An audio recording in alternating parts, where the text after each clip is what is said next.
اعوذ باللہ من الشیطان الرجیم بسم اللہ الرحمن الرحیم اذا جاء نصر اللہ والفتح ورأیت الناس يدخلون فی دین اللہ افواجا فسبح بحمد ربک واستغفرہ انہ کان توابا صدق اللہ العظیم وصدق رسولہ النبی الامین الکریم وعلی آلہ واصحابہ اجمعین۔ جب یہ سورہ نازل ہوئی، اس میں آپ صلی اللہ تعالیٰ علیہ وآلہ وسلم کو فتح مبین کا ذکر کیا گیا، بتایا گیا کہ اب اللہ نے آپ کو فتوحات عطا فرمائی ہیں۔ ورأیت الناس، لوگوں کو دیکھیں گے، یدخلون فی دین اللہ افواجا، اللہ کے دین میں گروہ دو گروہ داخل ہوں گے۔ حضرت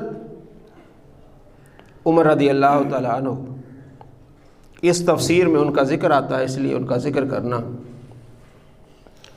حضرت عمر رضی اللہ تعالیٰ عنہ ایک چھوٹے بچے کو اپنی محفل میں بٹھایا کرتے تھے۔ اس کا نام تھا ابن عباس، عبداللہ بن عباس، آپ صلی اللہ تعالیٰ علیہ وآلہ وسلم کے کزن اور آپ کے چچا عباس کا بیٹا۔ آپ صلی اللہ تعالیٰ علیہ وآلہ وسلم کی خدمت کرتے تھے، چھوٹے تھے، تو آپ صلی اللہ تعالیٰ علیہ وآلہ وسلم نے انہیں دعا دی تھی، اللہ انہیں فقہ عطا فرما، انہیں سمجھ عطا فرما۔ تو یہ بہت بڑے عالم ہوئے، بہت بڑے مفسر ہوئے۔ حضرت عمر رضی اللہ تعالیٰ عنہ اپنی محفل میں، اپنے زمانے میں، خلافت کے زمانے میں، اس چھوٹے بچے کو اپنی محفل میں، اپنے معاملات میں بٹھایا کرتے تھے۔ اب اس وقت تو جوان ہوئے، لیکن دوسروں کی بنسبت اب یہ چھوٹے تھے۔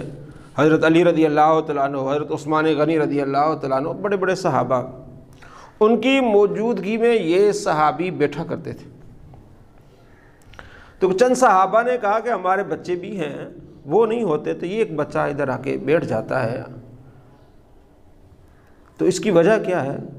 مطلب سارے نوجوان ہیں، باہر ہیں، اور ایک نوجوان یہاں ہیں، اور سارے بزرگ یہاں بیٹھے ہوئے ہیں، اور ان میں سے نوجوان، اس کی وجہ کیا؟ تو حضرت عمر رضی اللہ تعالیٰ عنہ نے کہا کہ آج امتحان ہو جائے گا، جس کو نبی نے دعا دی ہے۔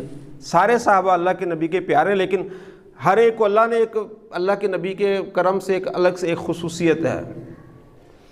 جب صحابہ کرام علیہ رضوان تشریف لائے تو آپ صلی اللہ تعالیٰ علیہ وآلہ وسلم کے پیارے صحابی حضرت عمر رضی اللہ تعالیٰ عنہ نے یہ سورت تلاوت کی، اذا جاء نصر اللہ والفتح، کہ جب اللہ کی مدد آئے اور فتح آئے، تو فرمایا بتاؤ اس آیت کی تفسیر کیا ہے؟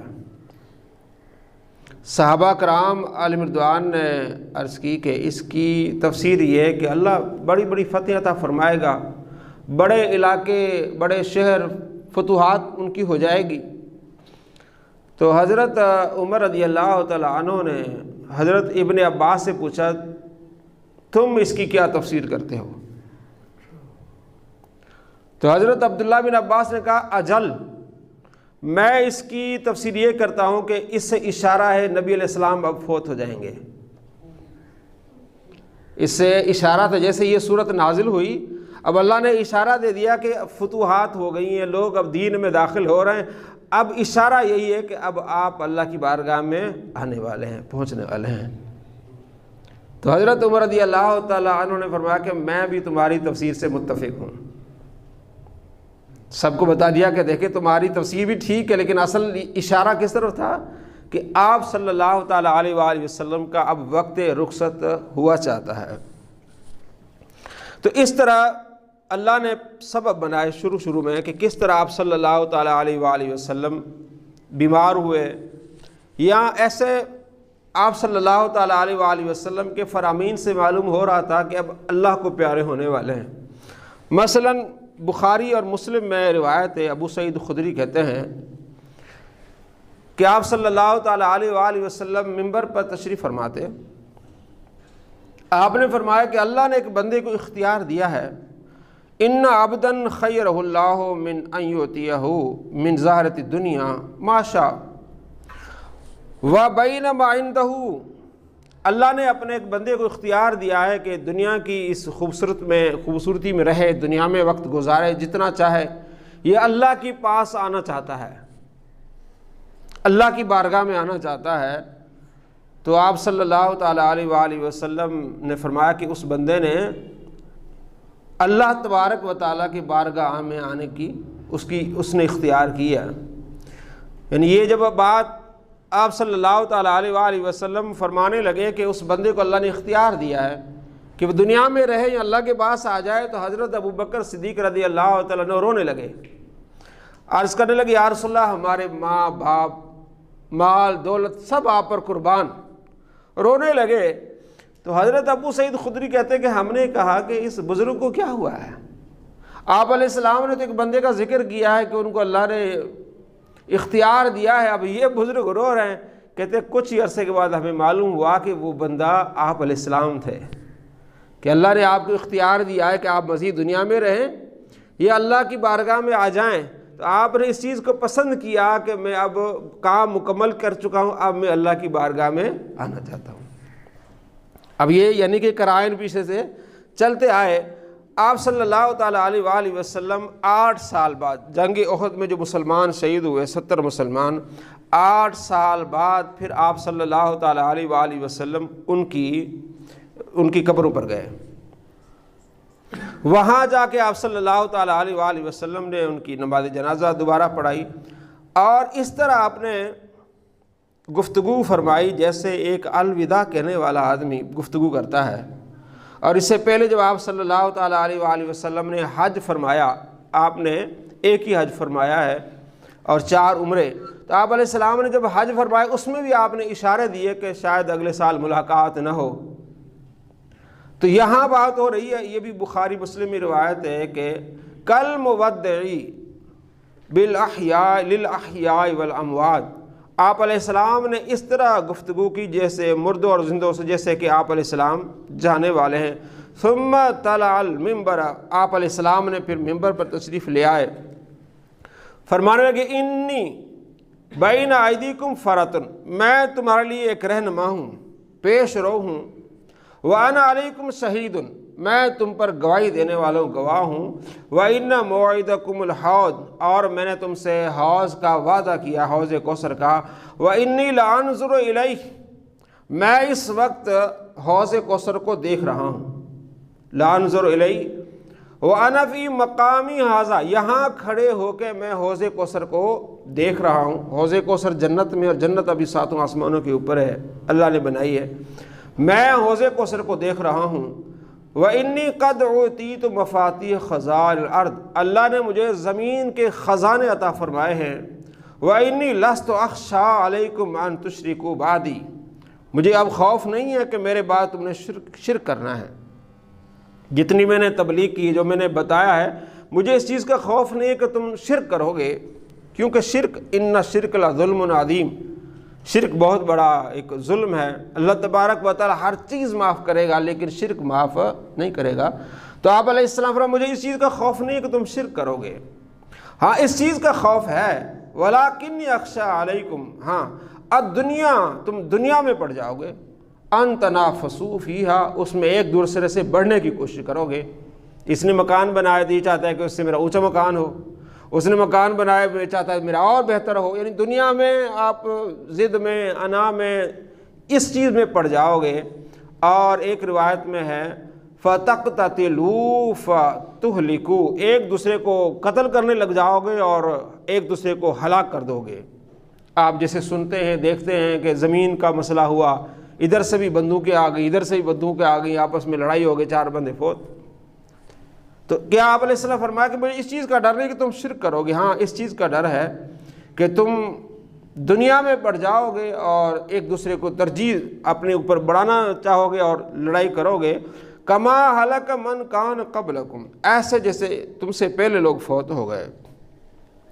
اب آپ علیہ السلام فرمایا تم شرک نہیں کرو گے، تو یہاں کچھ لوگ ہیں جیسے مشرک ہو گئے ہیں، تو حدیث میں تو آپ علیہ السلام نے فرمایا شرک نہیں کرو گے، اس کا مفسرین اور شارحین نے کہا کہ کثیر تعداد میں مسلمان جو ہے نا وہ ایک ہی جگہ رہیں گے، شرک نہیں کریں گے، ایک اکا کہتے ہیں نا کوئی ایک آدھ آدمی نکل گیا تو اس کا کوئی اعتبار نہیں ہوتا، بات ہوتی ہے اکثریت کی۔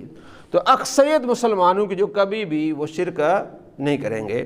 تو اس چیز سے بھی اشارہ تھا کہ آپ صلی اللہ تعالیٰ علیہ وآلہ وسلم اب بتانا چاہ رہے تھے کہ میں اب اس دنیا سے جانے والا ہوں۔ پھر آپ صلی اللہ تعالیٰ علیہ وآلہ وسلم 13 دن یا 14 دن اپنی وفات سے پہلے آپ کو بخار ہو گیا۔ جب آپ ایک جنازے پہ گئے، وہاں سے واپس آئے تو آپ صلی اللہ تعالیٰ علیہ وآلہ وسلم کو بخار ہو گیا، آپ کی طبیعت جو ہے وہ خراب ہونے لگی۔ تو آپ صلی اللہ تعالیٰ علیہ وآلہ وسلم آخری 13 دن بخار میں رہے، مشکل حالات میں رہے۔ اور یہ بھی انبیاء علیہ السلام کے بارے میں آتا ہے، آپ علیہ السلام فرماتے ہیں کہ نبی پہلے چلا جائے امت سے، یہ امت کے لیے رحمت ہوتی ہے۔ نبی فوت ہو جائے اور امت باقی رہے، امت کے لیے کیا ہے؟ رحمت ہے۔ اور امت پہلے ہی فوت ہو جائے تو وہ ہلاکت ہوتی ہے۔ جیسے بہت ساری قومیں، نوح علیہ السلام کی قوم پہلے ہی تباہ ہو گئی ساری، تو امت کا پہلے فوت ہونا یہ ہلاکت کا سبب ہے۔ اور نبی پہلے فوت ہو جائے اور بعد میں آہستہ امت چلتی رہتی ہے، اس کے لیے کیا ہے؟ رحمت ہے۔ تو آپ صلی اللہ تعالیٰ علیہ وآلہ وسلم جو بیمار ہونے لگے، بیماری بڑھنے لگی، نمازیں بھی آپ اس بیماری میں پڑھاتے تھے، بعض اوقات نمازیں لیٹ ہو جاتی ہیں۔ آپ صلی اللہ تعالیٰ علیہ وآلہ وسلم کی جو ازواج مطہرات تھی، آپ وہاں جاتے، ان کو ٹائم دیتے، لیکن آپ کی تمنا تھی، بار بار آپ پوچھتے کہ میں کدھر ہوں، میں کہاں ہوں؟ تو ازواج مطہرات نے سمجھا کہ اب آپ صلی اللہ تعالیٰ علیہ وآلہ وسلم حضرت عائشہ رضی اللہ تعالیٰ عنہ کے پاس جانا چاہتے ہیں، تو تمام نے اجازت دی کہ اب آپ صلی اللہ تعالیٰ علیہ وآلہ وسلم حضرت عائشہ رضی اللہ تعالیٰ عنہ کے پاس جائیں۔ تو آپ کو 2 صحابہ حضرت عائشہ رضی اللہ تعالیٰ عنہ کے پاس لے آئے۔ ان میں سے آخری جو 5 دن تھے اس میں آپ صلی اللہ تعالیٰ علیہ وآلہ وسلم کی طبیعت زیادہ بگڑنے لگی، یہاں تک کہ آپ صلی اللہ تعالیٰ علیہ وآلہ وسلم ایک مرتبہ عشاء کی نماز لیٹ پڑھائی اور بار بار پوچھتے رہے کہ نماز ہوئی ہے کہ نہیں ہوئی، نماز ہوئی ہے کہ نہیں ہوئی۔ تو گھر والوں نے کہا بھی نماز نہیں ہوئی۔ پھر آپ صلی اللہ تعالیٰ علیہ وآلہ وسلم فرماتے ہیں کہ میرے اوپر پانی ڈالو، اور ایک روایت میں کہ آپ نے فرمایا کہ 7 کنوؤں کا پانی لے آؤ۔ تو آپ علیہ السلام کو نہلایا گیا، کیونکہ بخار میں نہلانا یہ فائدہ مند ہوتا ہے، لیکن ہر جگہ نہیں۔ اس وقت چونکہ وہ سخت عرب کا ایریا ہے تو وہاں نہلانا کیا ہے؟ فائدہ مند ہے۔ تو آپ صلی اللہ تعالیٰ علیہ وآلہ وسلم آخری جو آپ کا ہفتہ تھا اس میں آپ صلی اللہ تعالیٰ علیہ وآلہ وسلم زیادہ بیمار ہو گئے۔ ایک دن آ کے آپ صلی اللہ تعالیٰ علیہ وآلہ وسلم منبر پر تشریف فرما ہوئے، تو فرمایا کہ جس نے میرے سے لینا ہے وہ میرے سے لے لے، اگر کسی کوئی کمی بیشی رہ گئی ہے، کوئی چیز کسی کو نہیں دی تو وہ مجھے بتا دے۔ اور 4 دن پہلے آپ صلی اللہ تعالیٰ علیہ وآلہ وسلم کے بعد جب صحابہ کرام علیہ رضوان تشریف لائے، آپ صلی اللہ تعالیٰ علیہ وآلہ وسلم نے فرمایا کہ کاغذ اور قلم لے آؤ، میں تمہیں لکھ کے دیتا ہوں تاکہ بعد میں کوئی گمراہ نہ ہو۔ اس کو کہتے ہیں حدیث، یعنی وہ حدیث ارقام کہتے ہیں اس کو، اس کا نام میرے ذہن میں نہیں آ رہا، یعنی وہ حدیث جس کے بارے میں آپ صلی اللہ تعالیٰ علیہ وآلہ وسلم نے لکھنے کا حکم دیا، شاید ذہن میں آ جائے میرے تھوڑی دیر۔ تو آپ صلی اللہ تعالیٰ علیہ وآلہ وسلم نے جب حکم دیا کہ کاغذ قلم لے آؤ، صحابہ کرام علیہ رضوان موجود تھے، حضرت عمر رضی اللہ تعالیٰ عنہ بھی موجود تھے، تو عرض کرنے لگے کہ یا رسول اللہ نہیں، ابھی آپ تھوڑا آرام کر لیں، ابھی آپ آرام کر لیں۔ تو کچھ نے کہا کہ نہیں کاغذ قلم لے آئیں، کچھ نے کہا نہیں آپ صلی اللہ تعالیٰ علیہ وآلہ وسلم کو آرام کرنے دو۔ اب تھوڑا سا آپس میں جو بات اونچی ہوئی، آپ علیہ السلام فرمایا سارے باہر چلے جاؤ۔ جس طرح ایک بیمار آدمی کوفت میں آ جاتا ہے، تو حضرت عمر رضی اللہ تعالیٰ عنہ کے کہنے کا مطلب یہ کہ ابھی آپ علیہ السلام بیمار ہے۔ جس طرح ہم ایک بیمار پر شفقت زیادہ کرتے ہیں، بعض اوقات اسے ہم جو ہے وہ زبردستی دوائی بھی پلا لیتے ہیں، اس پر زیادہ وہ بھی کر لیتے ہیں۔ اب مجھے دوائی سے یاد آیا، ایک مرتبہ آپ صلی اللہ تعالیٰ علیہ وآلہ وسلم کو گھر والوں نے دوائی پلا دی، آپ علیہ السلام نے اشارہ کیا کہ نہیں، اور گھر والوں نے پلا دی دوائی۔ جب آپ صلی اللہ تعالیٰ علیہ وآلہ وسلم تھوڑے سنبھلے تو فرمایا میں نے تمہیں کہا تھا دوائی نہ پلا، تم نے مجھے دوائی پلا دی، سب کو دوائی پلا دو۔ اب گھر میں ابن عباس کو چھوڑ کے سب کو پھر دوائی پلائی گئی۔ تو اس حدیث پر بھی بعض لوگوں نے اس طرح اعتراض کیا ہے۔ کل مجھے ایک میسج بھی آیا کہ آپ اپنے کسی سنی عالم سے پوچھیں کہ کس نے نبی صلی اللہ تعالیٰ علیہ وآلہ وسلم کو زہر دیا، کس صحابی نے آپ صلی اللہ تعالیٰ علیہ وآلہ وسلم کو زہر دیا؟ تو میں نے کہا یہ تو بے وقوفی والی بات ہے، اگر کوئی 4 کتابیں پڑھ لے اسے معلوم ہو جائے گا کہ یہ آپ صلی اللہ تعالیٰ علیہ وآلہ وسلم کو دوائی پلائی گئی تھی، جس کو زہر دیا جائے تو وہ تو فوت ہو جاتا ہے، پھر تمام کو وہی دوائی پلائی گئی تو پھر سب کو نبی علیہ السلام نے زہر دی۔ بلکہ بخاری شریف میں حدیث آتا ہے کہ آپ صلی اللہ تعالیٰ علیہ وآلہ وسلم فرماتے ہیں عائشہ میرا یہ جو نا یہ گلا پھٹ رہا ہے، بہت تکلیف ہے اس زہر کی وجہ سے جو خیبر میں مجھے ان یہودیوں نے دیا تھا۔ جو آپ صلی اللہ تعالیٰ علیہ وآلہ وسلم خیبر کے موقع پر گئے، آپ نے فتح کیا خیبر کو، تو ایک یہودیہ نے آپ صلی اللہ تعالیٰ علیہ وآلہ وسلم نے کے لیے گوشت بنایا بکری کا، اس میں اس نے زہر ڈال دیا اور آپ صلی اللہ تعالیٰ علیہ وآلہ وسلم کی بارگاہ میں پیش کیا۔ ابو داؤد شریف میں حدیث ہے، بخاری میں حدیث ہے۔ تو ابو داؤد میں اس کی وضاحت ہے کہ جب آپ صلی اللہ تعالیٰ علیہ وآلہ وسلم نے کچھ نوالے لیے تو آپ نے سب کو منع کر دیا، فرمایا اب اس سے نہ کھاؤ، اس میں زہر ہے۔ فرمایا اس عورت کو بلاؤ جس نے یہ کھانا پکایا ہے، اس عورت کو بلایا گیا، فرمایا تو نے اس کھانے میں زہر ڈالا ہے؟ اس نے کہا آپ کو کس نے بتایا؟ فرمایا اس بوٹی نے بتایا ہے، یہ جو بوٹیاں ہیں انہوں نے مجھے بتایا کہ ہم میں کیا ہے، زہر ہے۔ تو وہ زہر اس میں چند صحابہ شہید بھی ہو گئے، لیکن اس زہر کا اثر آپ صلی اللہ تعالیٰ علیہ وآلہ وسلم کے آخری دنوں تک جاری رہا، کیونکہ سخت زہر تھا۔ آپ علیہ السلام نے اسے فرمایا کہ تم نے یہ عمل کیوں کیا؟ اس نے کہا میں نے اس لیے کیا ہے کہ اگر آپ ہوں گے نبی پھر تو آپ کو یہ اثر نہیں کرے گا، اگر آپ ہوں گے جھوٹے انسان تو پھر ہماری جان چھوٹ جائے گی۔ تو اللہ نے آپ کو بچایا، آپ اللہ کے نبی تھے۔ تو وہ زہر جو ہے وہ آپ صلی اللہ تعالیٰ علیہ وآلہ وسلم کے آخری ایام تک جاری رہا۔ جس طرح ابو بکر صدیق کو زہر دیا گیا اور سانپ نے کاٹا تھا، ٹھیک ہے، تو وہ آخر تک رہا۔ تو اس لحاظ سے معنوی لحاظ سے آپ صلی اللہ تعالیٰ علیہ وآلہ وسلم کی جو وفات ہے وہ شہادت کی وفات ہے، کیونکہ آپ علیہ السلام کو جو زہر دیا گیا تو وہ لوٹ آئے، جس طرح زہر لوٹتا ہے سال کے بعد 1.5 سال کے بعد، تو وہ جس طرح چیزیں ہوتی ہیں۔ تو آپ علیہ السلام نے اس ذکر کا، اس زہر کا باقاعدہ ذکر کیا۔ تو یہاں جو حدیث میں ذکر ہے وہ دوا کا ہے، لیکن جو لوگ صحابہ سے دشمنی رکھتے ہیں وہ کوئی نہ کوئی چیز ملا کے اس کو اس طرح پیش کرتے ہیں۔ آئیے اسی حدیث کی طرف کہ آپ صلی اللہ تعالیٰ علیہ وآلہ وسلم نے فرمایا کہ کاغذ قلم لے آؤ۔ جب کاغذ قلم کے بارے میں اختلاف ہوا تو حضرت حدیث کرتاس، اس حدیث کو کیا کہتے ہیں؟ حدیث کرتاس۔ اب اس حدیث پر بہت زیادہ جو ہے وہ دوسرے حضرات جو ہیں جو صحابہ کے دشمن ہیں، اہل تشیع روافض، وہ حضرت عمر رضی اللہ تعالیٰ عنہ کو برا بلا کہتے ہیں۔ وہ یہ اس سے اخذ کرتے ہیں، آپ کو بتانا مقصود تاکہ آپ کو علم ہو کہ وہ کیا بات ہے۔ وہ آپ کو یہ بتاتے ہیں، بعض اوقات جب بات ہوتی کہتے کسی سنی عالم سے پوچھو بھئی آپ کو بتا دے گا، بھئی ہم آپ کو بتاتے رہتے ہیں۔ جب کوئی بندہ بیمار ہوتا ہے تو ہماری شفقت ہوتی ہے، ہمارا پیار ہوتا ہے کہ ہم اس کے لیے کیا کریں، سہولیات مہیا کریں۔ تو حضرت عمر رضی اللہ تعالیٰ عنہ نے اس وجہ سے کہا کہ آپ علیہ السلام کو تکلیف ہے ویسے رہنے دیتے ہیں۔ تو جو اہل تشیع حضرات وہ کہتے ہیں کہ آپ علیہ السلام نے جو کاغذ اور قلم مانگا تھا اس میں آپ صلی اللہ تعالیٰ علیہ وآلہ وسلم یہ لکھ کے دینا چاہتے تھے کہ میرے بعد خلیفہ علی ہوں گے۔ وہ یہ مسئلہ اٹھاتے ہیں۔ حدیث کرتاس جو بخاری میں ہے، مسلم میں ہے، اس میں یہ کہ آپ علیہ السلام نے کاغذ قلم مانگا، تو ہمارے ہاں یہ ہے کہ آپ علیہ السلام کے صحابہ نے کہا کہ آپ رہنے دیں، جب آپ ٹھیک ہوں گے تو اب بات دوبارہ ہو جائے گی۔ تو وہ اس سے یہ اخذ کرتے ہیں کہ آپ علیہ السلام وہ کاغذ قلم مانگ رہے تھے تاکہ میں اب آپ کو جو ہے وہ علی کی خلافت لکھ کے دوں۔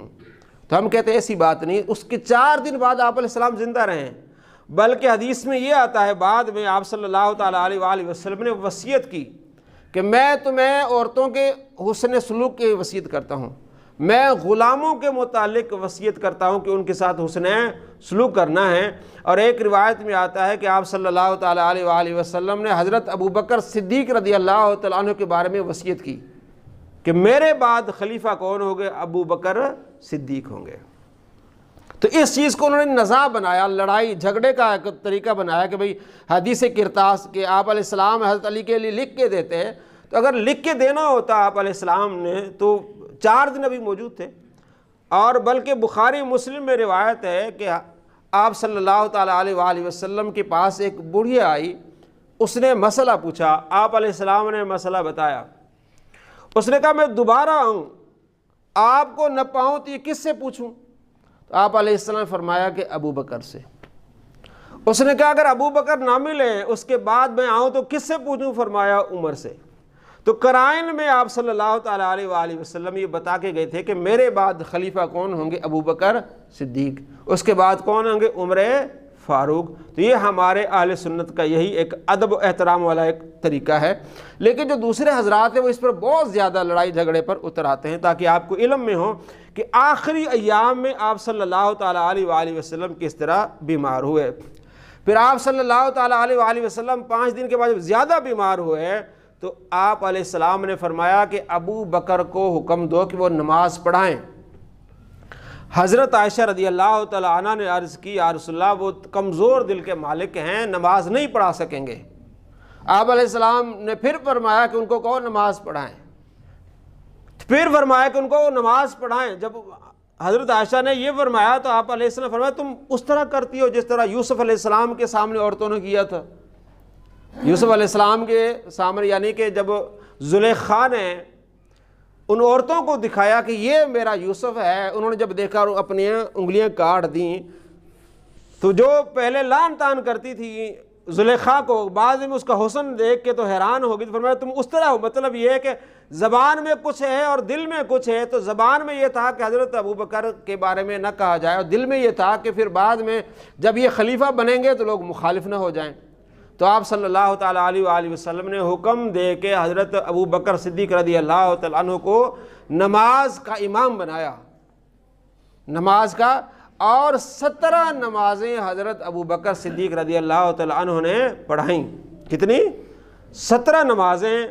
تو 2 دن پہلے آپ صلی اللہ تعالیٰ علیہ وآلہ وسلم ظہر کی نماز میں تشریف لے آئے۔ حضرت ابو بکر صدیق رضی اللہ تعالیٰ عنہ ظہر کی نماز پڑھا رہے تھے تو آپ صلی اللہ تعالیٰ علیہ وآلہ وسلم تشریف لائے 2 صحابہ کے سہارے سے، یعنی اتنی آپ علیہ السلام کو جماعت سے محبت تھی۔ تو 2 صحابہ آپ علیہ السلام کو لے کے آئے تو حضرت ابو بکر صدیق رضی اللہ تعالیٰ کے پہلو میں آپ علیہ السلام کو بٹھا دیا۔ تو حضرت ابو بکر صدیق رضی اللہ تعالیٰ پیچھے ہٹے، آپ علیہ السلام بیٹھ کے نماز پڑھا رہے ہیں اور حضرت ابو بکر صدیق کھڑے ہو کے نماز، اس کے پیچھے صحابہ کرام علیہم رضوان ہیں۔ اور روایات میں یہ ہے کہ جہاں حضرت ابو بکر صدیق رضی اللہ تعالیٰ عنہ نے قرات ختم کی وہیں سے آپ علیہ السلام نے قرات شروع کی۔ تو یہاں یہ بھی مسئلہ واضح ہو گیا کہ جو سورہ فاتحہ ہے اس کا مسئلہ بھی یہ کہ جس نے سورہ فاتحہ نہیں پڑھی اس کی نماز نہیں ہوگی۔ تو ہمارے ہاں جو دلائل ہیں ہم یہ کہتے ہیں کہ یہ ایک منفرد آدمی کے لیے ہے، جو مقتدی ہوگا۔ جب آپ امام کے پیچھے آپ نماز پڑھیں گے، امام کی قرات تمہاری قرات ہے، جو امام کرے گا تم نے کیا کرنا ہے؟ سننا ہے۔ اگر یہ مقتدی پر لازم کیا جائے کہ اس نے اگر سورہ فاتحہ نہیں پڑھی اس کی نماز نہیں ہوگی، تو آپ صلی اللہ تعالیٰ علیہ وآلہ وسلم کی آخری با جماعت نماز نہیں ہوگی، کیونکہ آپ نے وہاں سے قرات شروع کی جہاں ابو بکر کی قرات ختم ہوئی۔ آپ گھر سے تشریف لائے ہیں، مسجد تک آئے ہیں تو ظاہر سورہ فاتحہ تو ہو چکی ہے۔ اس کے بعد آپ صلی اللہ تعالیٰ علیہ وآلہ وسلم نے امامت کو کنٹینیو رکھا۔ آپ صلی اللہ تعالیٰ علیہ وآلہ وسلم نے آخری نماز تھی جو ظہر کی نماز تھی، وہ آپ صلی اللہ تعالیٰ علیہ وآلہ وسلم نے پڑھائی۔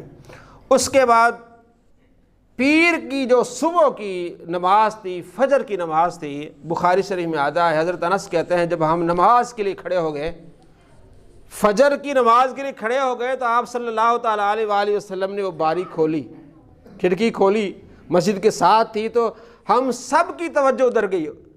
آپ کا چہرہ ایسے روشنی میں چمک رہا تھا کہ ہم نماز کو توڑنا چاہ رہے تھے۔ پھر آپ صلی اللہ تعالیٰ علیہ وآلہ وسلم نے وہ کھڑکی بند کر دی کہ کہیں ان کی نماز ہی نہ ٹوٹ جائے۔ تو آپ صلی اللہ تعالیٰ علیہ وآلہ وسلم وہ آخری نماز اکیلے میں پڑھی، لیکن صحابہ نے آپ صلی اللہ تعالیٰ علیہ وآلہ وسلم کا اس طرح دیدار کیا۔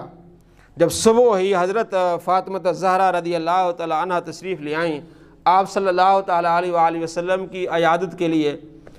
تو حضرت عائشہ رضی اللہ تعالیٰ عنہ فرماتی ہیں کہ حضرت فاطمہ الزہرا رضی اللہ تعالیٰ عنہ سے آپ نے سرگوشی میں گفتگو کی تو آپ رونے لگیں۔